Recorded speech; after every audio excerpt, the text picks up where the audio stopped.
Good morning students, how are you. बेटा हम पढ़ रहे थे surface chemistry and in the last video I have told you that we are discussing about very important topics for the CBSE exams और we can say for the competition. तो बेटा ये चीज़ें आपको बड़े ध्यान से पढ़नी हैं, बहुत इम्पोर्टेंट है आपके लिए। जैसे कि मैंने आपको बताया था ब्राउनियन मूवमेंट बताया था मैंने आपको, बहुत इम्पोर्टेंट है। अब मैं आज आपको बताऊंगा टिंडल इफेक्ट। उससे पहले मैंने आपको डायलिसिस भी बताया था, मीन्स प्योरिफिकेशन ऑफ कॉलोइड्स, बहुत इंपॉर्टेंट चीज़ें हैं। तो आज हम बहुत ज़्यादा इंपॉर्टेंट चीज़ें पढ़ेंगे जिनका मतलब बहुत रोल है आपके अगर मैं बात करूं एग्जाम के लिए और कंपटीशन के लिए। तो ध्यान से देखिएगा, आज हम डिस्कस करेंगे टिंडल इफेक्ट। टिंडल इफेक्ट। तो बेटा टिंडल इफेक्ट क्या होता है मैं समझाता हूं आपको। Scattering of light, scattering of light by colloidal particles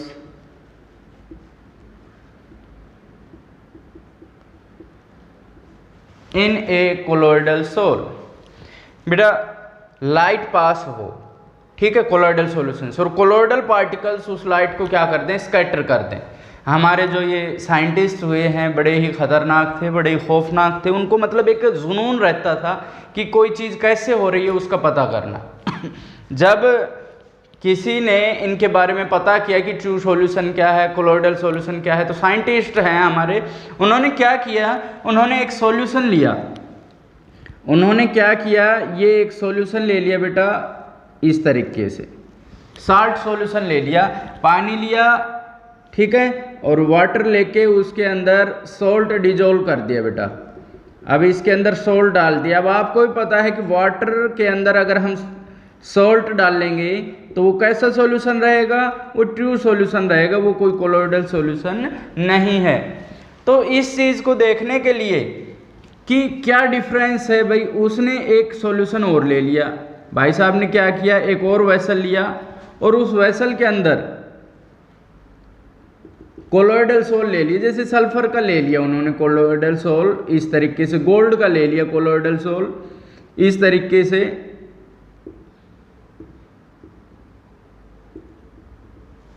इसको ट्रू सॉल्यूशन कह दिया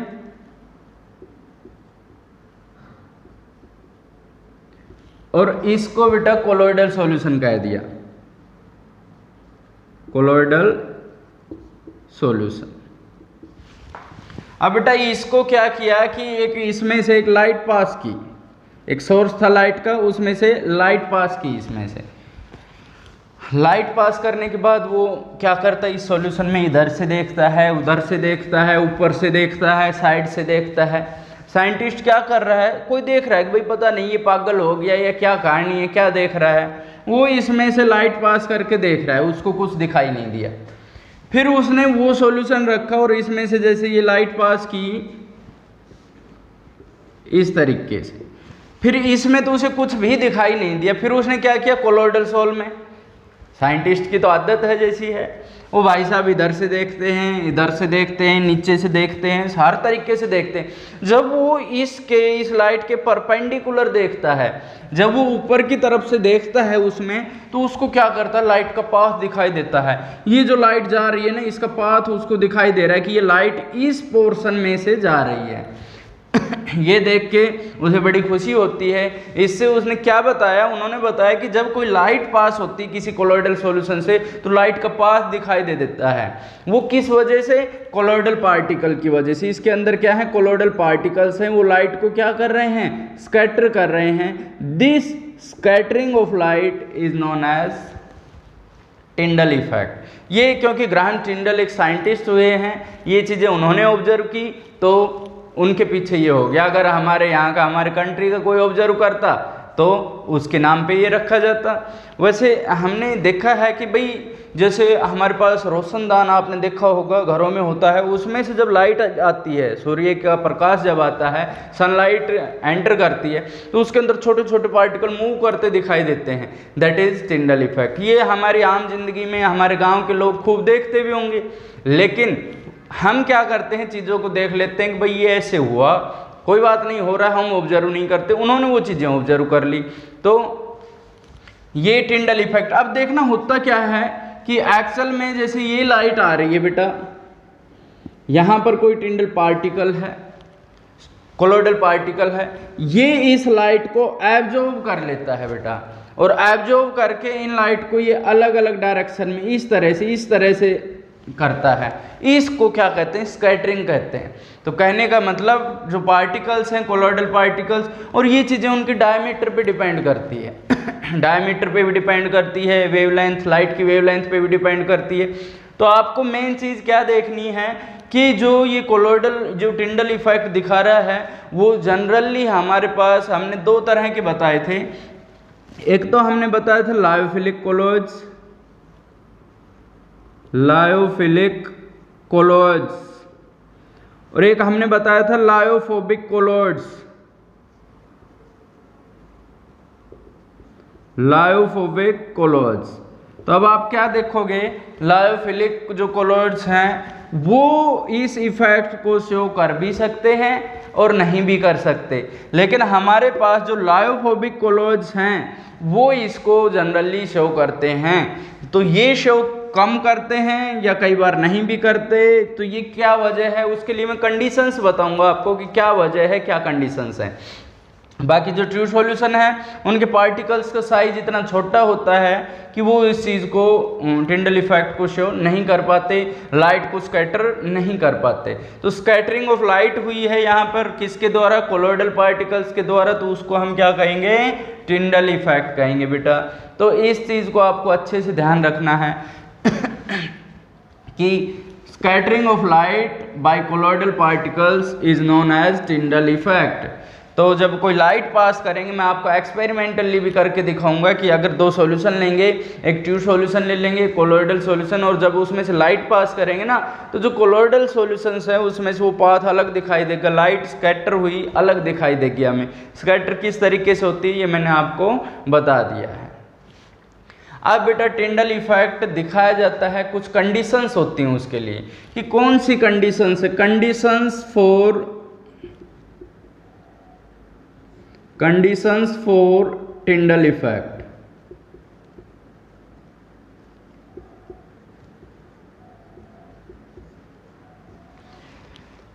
टिंडल इफेक्ट के लिए क्या कंडीशंस हैं ये हमें देखनी है।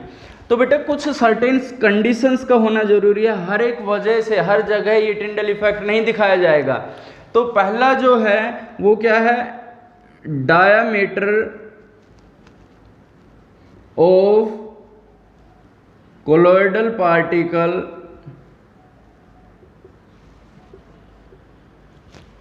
डज नॉट much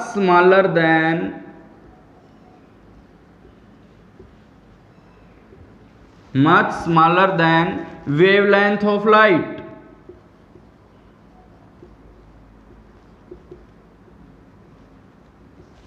जो डायमीटर है वो much smaller than wavelength of light नहीं होना चाहिए। तो ये कंडीशन फिलअप की गई किसके द्वारा, लायोफोबिक के द्वारा। इसलिए लायोफोबिक तो इसको शो करेगा ही, लायोफिलिक कर भी सकता है और नहीं भी कर सकता। लायोफोबिक करेगा because it follows this condition. And the second condition जो रिफ्रैक्टिव इंडेक्स है, डिस्पर्स्ड फेज और डिस्पर्सन मीडियम, दोनों के बीच में काफ़ी डिफरेंस होना चाहिए। तो आप लिखोगे कि there is a large difference between the refractive indexes between dispersed phase and dispersion medium. Large difference in refractive indices of dispersed phase and dispersion medium.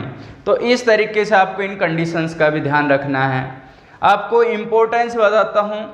Importance ये है कि जब हम कोई लाइट पास करेंगे और इस पे हमने अल्ट्रा माइक्रोस्कोप से हमने ऑब्जर्व किया।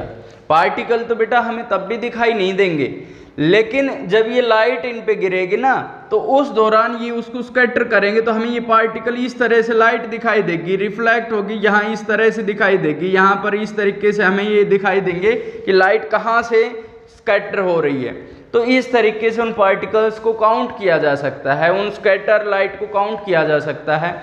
तो हम पता कर सकते हैं कि इतने जगह में कितने पार्टिकल्स हैं। हम ये भी काउंट कर सकते हैं कि अगर वॉल्यूम हमें सॉल्यूशन का पता ही है कि इतने वॉल्यूम में इतने पार्टिकल्स हैं, तो हम ये फाइंड आउट करेंगे कि number of particles present in unit volume.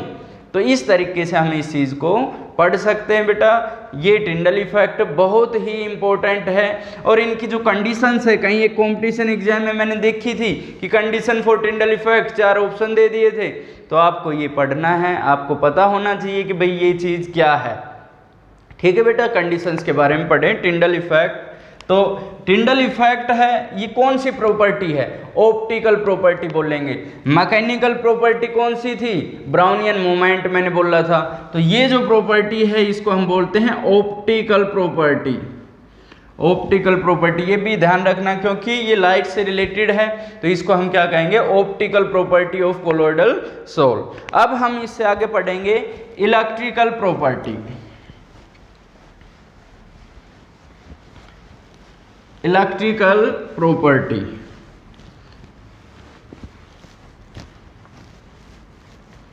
बेटा फिर से मैं बता देता हूं, बहुत इंपॉर्टेंट टॉपिक हैं जो हम डिस्कस कर रहे हैं। तो अब हम पढ़ेंगे electrical property. Electrical property, electrical property का मतलब जैसे रिलेटेड है ये चार्ज से। तो अब मैं आपको बताता हूं कि कोलोइडल पार्टिकल्स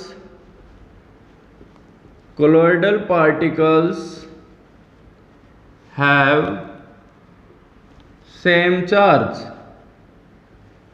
जो कोलोइडल पार्टिकल हैं बेटा उनके ऊपर सेम चार्ज होता है। सारे जो कोलोइडल, जैसे किसी कोलोइडल सॉल्यूशन में अगर ये कोलोइडल सॉल्यूशन है, इसके अंदर ये डिस्पर्सन मीडियम है, ये डिस्पर्ट फेज हैं, तो ये जो कोलोइडल पार्टिकल्स है ना इनके ऊपर सेम चार्ज पाया जाता है। अगर एक पे पॉजिटिव है तो सारों पे पॉजिटिव होगा, एक पे नेगेटिव है तो सारों पे नेगेटिव होगा। अब इसी वजह से कोलोइडल पार्टिकल्स बताए गए हैं कि स्टेबल होते हैं। स्टेबल का मतलब फिर मैं आपको समझाना चाहूँगा अच्छे से कि अगर कोई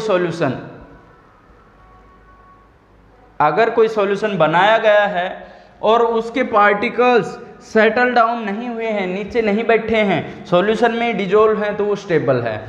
अब अगर नीचे सेटल डाउन हो गए तो वो अनस्टेबल है। अब बेटा इस पे नेगेटिव चार्ज है मान लो और इस पे नेगेटिव चार्ज है, तो एक दूसरे के नज़दीक आएंगे ना तो एक दूसरे को बेटा रिपेल करेंगे और उस रिपल्सन की वजह से ये जो सॉल्यूशन है ये क्या हो जाएगा? स्टेबल हो जाएगा। ये सेटल डाउन नहीं हो पाएंगे, नीचे नहीं बैठ पाएंगे, एक दूसरे को रिपेल करेंगे और उस रिपल्सन की वजह से ये जो सॉल्यूशन है ये क्या हो जाएगा बेटा? स्टेबल हो जाएगा। तो हम क्या कहेंगे कि इलेक्ट्रिकल सेम चार्ज की वजह से कोलोइडल पार्टिकल पर सेम चार्ज की वजह से स्टेबल होते हैं, नीचे सेटल डाउन नहीं हो पाते। अब मैं आपको चार्ज के बारे में बता रहा हूं कि इनके ऊपर क्या चार्ज होते हैं। कोलोइडल पार्टिकल्स पे चार्ज, तो एक तो मैं आपको बता रहा हूं पॉजिटिव चार्ज,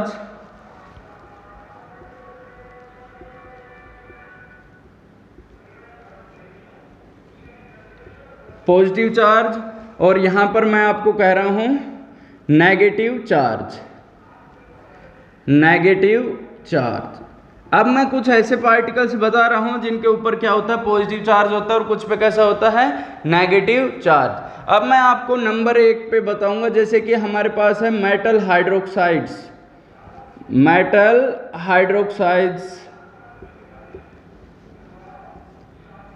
जो मेटल हाइड्रोक्साइड है, जैसे कि मैं आपको बताऊं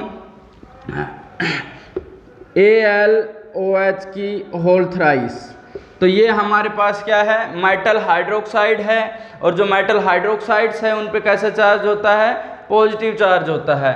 दूसरा मैं कहूँ hydrated metal oxide, hydrated metal oxides,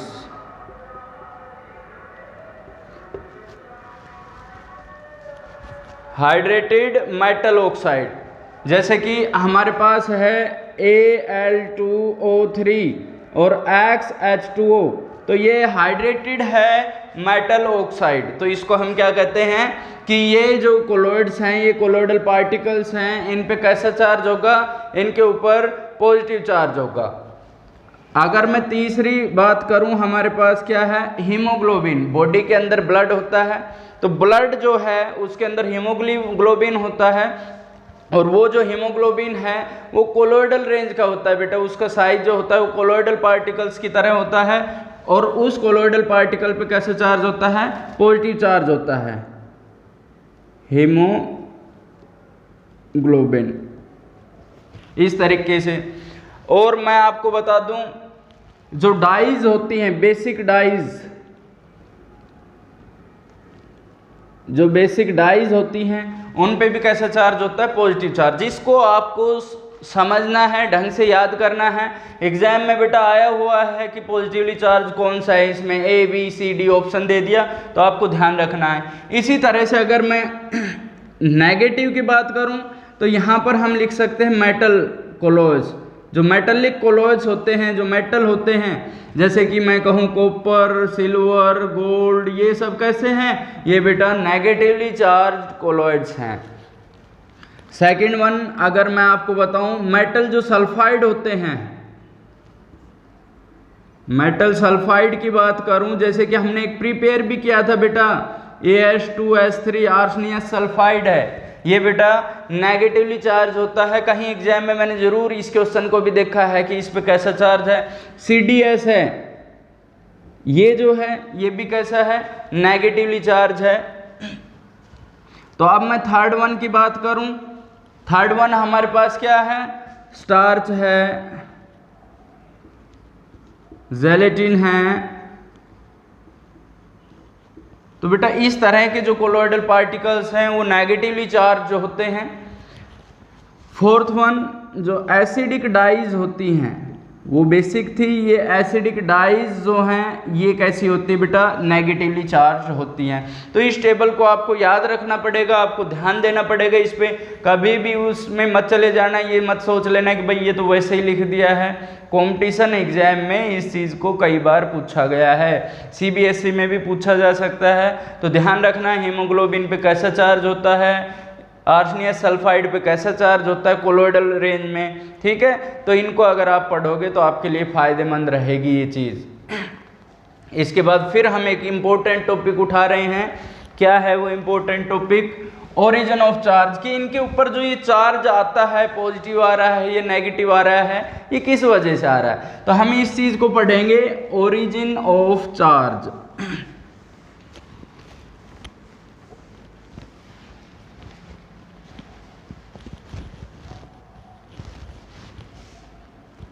origin of charge, कि इन कोलॉइडल पार्टिकल्स पे जो ये चार्ज आया है, ये चार्ज एक्चुअल में आया कहाँ से है, तो हम इसकी बात करेंगे।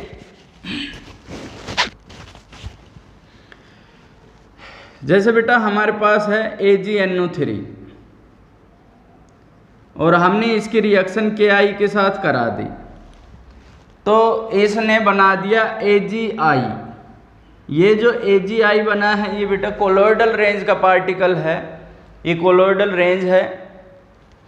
तो स्टूडेंट्स हमने आपको एक चीज़ बताई थी कि जो ये कोलॉइडल रेंज पार्टिकल है और इसमें जो इलेक्ट्रोलाइट जो यूज हुए हैं, तो इसकी एक प्रॉपर्टी हमने डिस्कस की थी, अगर आपको याद हो तो पेप्टाइजेशन के दौरान। बेटा पेप्टाइजेशन में हमने बताया था कि इन दोनों में से जो कॉमन होता है वो इसके सरफेस पे आ जाता है। तो कौन सा, यहाँ पे I भी कॉमन है, यहाँ पे Ag भी कॉमन है, तो सरफेस पे वो आएगा जो एक्सेस में हो। मान लो हमने यहाँ पर ज़्यादा अमाउंट में एक्सेस में Ki ले लिया, तो इसके चारों तरफ जो इनमें से कॉमन है वो आएगा एक्सेस का मतलब ज़्यादा, जो बच गया जो एक्स्ट्रा अमाउंट में है तो जो एक्स्ट्रा अमाउंट में है वो इसके सरफेस पे आएगा, I negative, I negative, I negative, I negative, I negative. तो इसके चारों तरफ जो आया वो I नेगेटिव आ गया। तो अब आप देखिए, क्योंकि I पे नेगेटिव चार्ज है तो इस कोलोइडल पार्टिकल्स पे कैसा चार्ज आ गया, नेगेटिव चार्ज। अब अगर मैं कहूँ कि AgNO3 है और Ki का यूज करके इसको हमने AgI में कन्वर्ट किया, जो कि एक कोलोइडल रेंज पार्टिकल है, तो उसमें अब मान लो हमने AgNO3 एक्सेस में ले लिया, तो ये तो कंज्यूम हो चुका है पूरा, हमारे पास बचा है AgNO3। इसमें और इसमें कॉमन Ag है, तो इसके सरफेस पे क्या आएगा, Ag positive, Ag positive, Ag positive, Ag positive. तो अब आप देखिए इस कोलोइडल पार्टिकल पे कैसा चार्ज आया, पॉजिटिव। तो इस तरीके से हम कह सकते हैं कि कोलोइडल पार्टिकल्स पे चार्ज इस तरह से, जैसे यहाँ नेगेटिव क्रिएट हो गया, यहाँ पॉजिटिव क्रिएट हो गया, क्योंकि इन दोनों में Ag पॉजिटिव था, सरफेस पे Ag आ गया। इन दोनों में कॉमन I था तो इसके सरफेस पे I हो गया, क्योंकि I पे नेगेटिव चार्ज था तो इस कोलोइड पे नेगेटिव आ गया, क्योंकि Ag पे पॉजिटिव था तो इस पे पॉजिटिव। इस तरीके से चार्ज डेवलप होता है। अब आप देखना कि अगर मान लो हमसे इस तरीके से दिया गया है, ये क्वेश्चन पूछा भी गया है, ये कि मान लो ये हमारे पास टेस्ट ट्यूब है और इसके अंदर हमने क्या लिया, इसके अंदर हमने AgNO3 ले लिया, ठीक है बेटा, और यहाँ से इसके अंदर Ki डाला और हमने प्रिपेयर कर लिया AgI। तो यहाँ जो बना वो AgI बना इस तरीके से, AgI, ये बन गया बेटा AgI। अब आप देखिएगा कि इस पे चार्ज पूछ लेता है कि वो इस पे कैसा चार्ज होगा। तो इस पे चार्ज कैसा होगा वो देखिए, जो हम डालेंगे वो एक्चुअल में हम एक्सेस में लेते हैं, क्या ये हम डालते रहेंगे, तो इनमें जो कॉमन होगा वो I नेगेटिव होगा। तो हम क्या कहेंगे, इसके चारों तरफ क्या हो गया, I नेगेटिव हो गया, ठीक है। तो जो डाला है वो एक्सेस में है, इस वजह से इस पे हम क्या कहेंगे, कैसा चार्ज आ गया, नेगेटिव चार्ज आ गया। अगर इसी तरीके से मैं आपको कहूँ कि एक और टेस्ट ट्यूब हमने ली, ये टेस्ट ट्यूब है और इस टेस्ट ट्यूब के अंदर हमने Ki ले लिया और ऊपर से हमने डाला AgNO3, तो अब वो पूछ रहा है कि इस पे कैसा चार्ज होगा। तो हम बताएंगे कि AgI तो बना, लेकिन इस केस में जो एक्सेस में है वो AgNO3 है, तो ज़्यादा अमाउंट में कौन होगा, Ag पॉजिटिव। तो इसके सरफेस पे क्या होगा बेटा, Ag पॉजिटिव होगा, इसके सरफेस पे Ag पॉजिटिव, तो सारों पे पॉजिटिव चार्ज। तो ये जो कोलोइडल पार्टिकल है ये जो होगा उस पे कैसे चार्ज आ गया, positive. If condition is this, then the colloidal will get negative charge, and if there exists this condition, there will be positive charge. तो इस चीज़ का आपको ध्यान रखना है। अब आप देखना, एक चीज़ और बता रहा हूँ मैं कि जैसे हमारे पास AgI बन गया, तो AgI पे तो I नेगेटिव आ गया, लेकिन I नेगेटिव किससे जुड़ा हुआ है, आप ध्यान से देखना, ये जो I नेगेटिव है ये किससे जुड़ा है, K positive, K positive, K positive, K positive. इस तरीके से हम इनको लिख सकते हैं। तो ये जो लेयर है I नेगेटिव, ये तो इसके साथ फिक्स हो गई, तो इस लेयर को हम क्या कहेंगे, फिक्स्ड लेयर, इसको बोलते हैं फिक्स्ड लेयर। और ये जो है ये घूमते रहते, मूव करते रहते हैं, इसलिए इसको बोलते हैं मोबाइल लेयर, मोबाइल लेयर। तो एक तो बेटा फिक्स्ड लेयर है, एक ऐसी है मोबाइल लेयर है, ठीक है।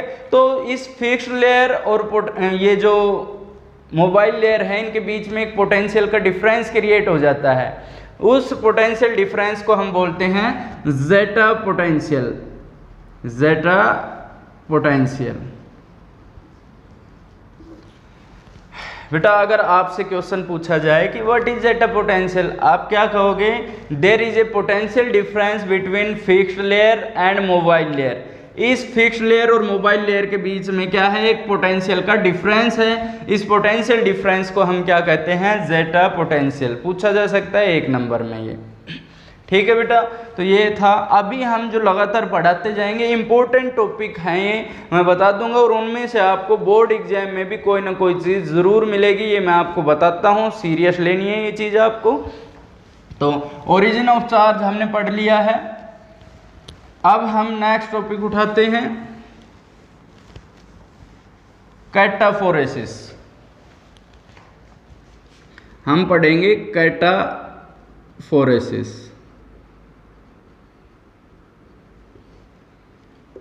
अनदर इंपॉर्टेंट टॉपिक, इसको हम इलेक्ट्रोफोरेसिस भी कह सकते हैं। इलेक्ट्रोफोरेसिस। अब देखना बेटा, मान लो हमने कोलोइडल सॉल्यूशन लिया है इस तरीके से, इस तरीके से ये कोई वेसल है,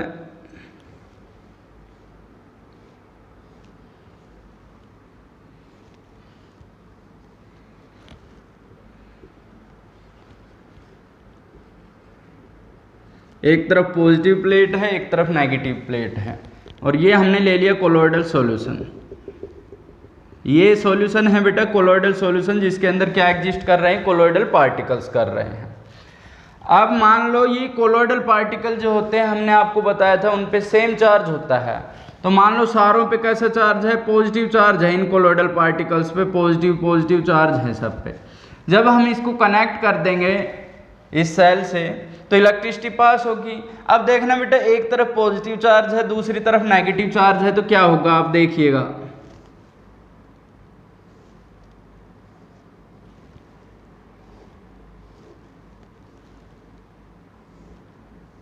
आप खुद समझ जाएंगे इस चीज को कि यहाँ पॉजिटिव था, यहाँ नेगेटिव था, पॉजिटिव नेगेटिव। तो आप देखना, मैंने सब पे पॉजिटिव बताया था, तो ये सारे पॉजिटिव होने की वजह से क्या हो जाएंगे, नेगेटिव इलेक्ट्रोड की तरफ जाके इकट्ठे हो जाएंगे, यहाँ कलेक्ट हो जाएंगे, सारे इधर मूव कर जाएंगे। तो इस इफेक्ट को हम क्या कहते हैं, कैटाफोरेसिस और इलेक्ट्रोफोरेसिस। तो मैं यहाँ लिख सकता हूँ कि मूवमेंट ऑफ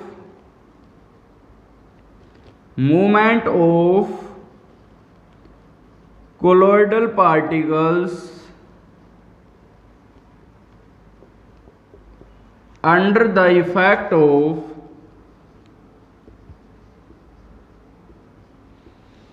electricity।